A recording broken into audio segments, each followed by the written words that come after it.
মানুষ এখন স্বতঃস্ফূর্ত, শুধু ওই কাকা ঝাঁটারা নন, মা বোনেরাও।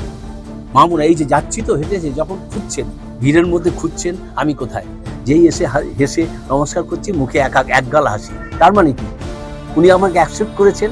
পুরুষ শাসিত সমাজে মা বোনেদের সম্মান দিদিই দিয়েছেন সবার আগে। অতএব তারা যেমন আছেন, আমাদের দাদা কাকা জ্যাঠারাও আছেন, তারাও জানেন ফুটবলের মাঠ এবং রাজনীতির মাঠে কেউ কাকা জ্যাঠা নয়, সবাই দাদা আর ভাই। আমি ওই বড়দের কাছে ভাই হয়ে থাকতে চাই, ছোটদের কাছে দাদা হয়ে থাকতে চাই। পেলে এসেছিল, খেলেছি, চিনি আগে, ওকে চিনতাম, দুরাত ঘুমোইনি, তার সঙ্গে খেলেছি। ফুটবলারদের কাউকে চেনাতে হয় না। আজ এখানে এসছি, প্রত্যেকে ভালোবাসছেন, ভালোবাসা দিতে হবে। ভালোবাসা শুধু একা পেলে হবে না। আমি যদি ভালোবাসা না দিই, মা বাবাও বা ছেলে মেয়েদের কাছে ভালোবাসা চায়। মমতা ব্যানার্জি দিচ্ছেন, কাউকে দেখছেন না, সবাইকে। আজকে কেউ উনি বেছে বেছে দিচ্ছেন, তৃণমূলের লোককে দিচ্ছেন, সবাইকে দিচ্ছেন।